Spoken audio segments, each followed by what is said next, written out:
O cara é xodó do Thomas Miller. O cara tava numa condição até o outro dia de ser considerado um dos principais marcadores do Messi na MLS. É um cara que tem moral, querendo ou não, na sua seleção, na seleção paraguaia. Andrés Cubas parece um volante ideal para tudo que o Atlético precisa e para tudo que o Odair quer nessa função, nessa posição. Mas eu tenho dúvidas. E eu tenho dúvidas porque eu vejo o Andrés Cubas sendo um jogador monossituacional. Eu vou explicar pra vocês. Então vou pedir pra deixar o like, se inscrever no canal. Esse processo é muito importante, me ajuda muito, então conto com uma moralzinha de vocês pra fazer o 3 pontos crescer cada vez mais. Vocês gostam muito desse momento de janela de transferências. É isso que eu posso trazer pra gente engrandecer o debate. Não é simplesmente chegar aqui e falar eu gosto ou não gosto do jogador. Gente, vamos lá. Eu acho que primeiro, pra gente definir se um nome é ideal ou não, a gente precisa definir o escopo da vaga. Sabe, por exemplo, quando uma grande empresa, quando a Coca-Cola, a Microsoft, a Apple agora, que trocou seu diretor de inteligência artificial, ela define que ela precisa de um profissional, ela não define o profissional, ela define o escopo e a partir daí ela vai atrás do profissional. Então, qual é o volante que a gente busca? A gente busca um jogador com mais capacidade defensiva, com mais capacidade de construção, com mais capacidade de infiltração. O que realmente é a intenção do Atlético? E primeiro eu acho que a gente precisa ir pro lado tático da questão. O Atlético, na teoria, tende a jogar num 5-3-2. Uma linha de 5 com dois alas que obviamente ganham muita liberdade. Aí você tem três médios no meio campo que variam muito nesse processo de jogar e marcar. E você tem também jogadores mais à frente formando sua dupla de ataque, no caso o Kevin Viveiros e no caso também o Julimar. Então você monta uma equipe nesse formato, beleza? Os seus três médios, por serem três médios, eles precisam ter a capacidade de jogo com bola e a capacidade de jogo sem bola. Porque você vai sentir falta a partir do momento que você tem um cara que só cria e não consegue te ajudar sem bola. Como, por exemplo, eu vejo o Leozinho, não é à toa que o Leozinho não consegue ser titular absoluto no Atlético. E um cara que só marca, ele também gera um déficit técnico ao seu meio campo. E aí talvez a gente fale do Filipinho. Qual é a maior crítica do torcedor do Atlético em relação ao Filipinho? É um jogador que marca muito, que sai descontroladamente para roubar a bola e acaba deixando buracos e acaba não contribuindo para o jogo com bola. Pode parecer de muita exigência o que eu tô falando aqui, mas não é. Pode parecer de muita exigência o que eu tô trazendo aqui para vocês, mas não é. O jogador pro meio-campo do Atlético, ele precisa entender ritmo, ele precisa entender controle, ele precisa conseguir fazer bons escapes a partir do momento que o time é pressionado, conseguir tirar o time da pressão. Se a gente trouxer um jogador monossituacional, um desarmador, vai ser importante para proteger a defesa, conseguir finalmente a consistência defensiva que a gente sempre fala. E por isso, talvez, o Andrés Cubas ele seja um nome que faça muito sentido. Porque eu acho que, junto ao Lucas Sacha, são os nomes que mais colaboram com esse processo defensivo. O Andrés Cubas é um motorzito, como chamam ele lá na MLS. É um jogador de muita capacidade competitiva, é um jogador de muita capacidade de jogo sem bola.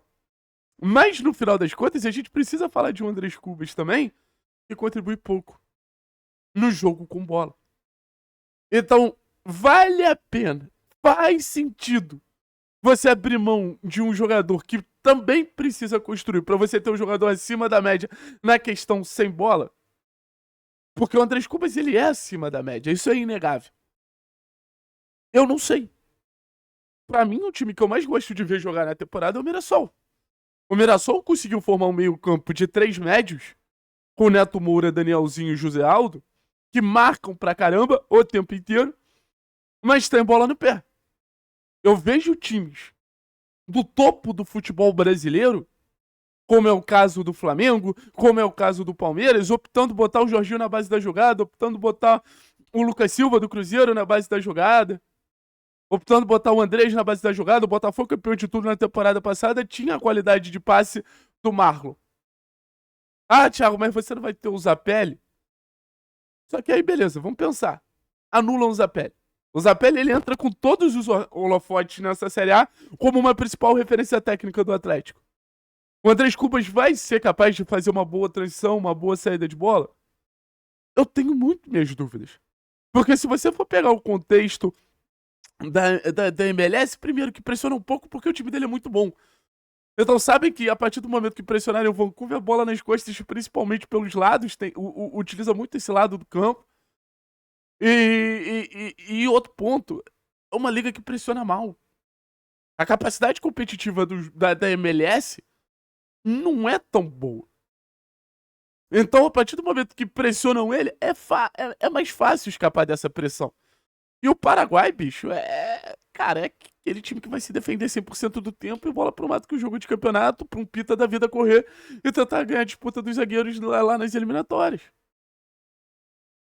Então, assim, tenho minhas dúvidas sobre Andrés Cubas. Acho que pode chegar e ajudar muito no jogo sem bola, principalmente. E não que isso seja dispensável, tá? Não que isso seja dispensável para uma competição que a gente vai majoritariamente se defender, pelo menos como eu imagino esse retorno do Atlético na Série A. Você ter esse leãozinho que recupera a bola e distribui, cara, é fundamental. Para um bom jogo reativo, você precisa primeiro se proteger para depois você reagir. Volto a dizer, fundamental. Fundamental mesmo. Fundamental. Então, sei lá. Acho que o torcedor, ele não pode cair na ansiedade de apoiar um nome que tem mais moral no mercado só por causa disso. Acho que o torcedor, ele precisa ficar muito atento ao que realmente o esquema do Atlético precisa. Porque, por exemplo, se na temporada que vem minha imaginação se comprovar, a gente tem um meio campo com 2 jogadores mais avançados, como o João e Zapelli. Será que é suficiente só João e Zapelli ter um jogador meio cego, sem bola? Tá. Nessa temporada, a gente teve um momento que me chamou muito a atenção. Que foi o momento que a gente teve Filipinho, Patrick e Zapelli. E funcionou muito bem contra o Goiás fora de casa, mas aí ele não tava na base da jogada. O Filipinho, que é esse cara desarmador. Você tinha o Filipinho um pouquinho mais à frente, sendo o cara da pressão para tentar recuperar essa bola alta.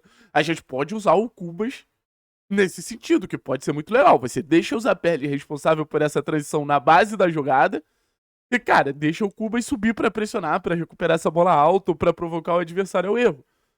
E aí você daria uma liberdade zonal para ele flutuar para tentar se recuperar essa bola o mais rápido possível, que eu acho que poderia fazer bem ao jogo dele. Olha como pensando a gente também vai encontrando cenários que façam sentido para determinados jogadores. Aí você tendo o Filipinho e Cubas mais para essa função, ótimo.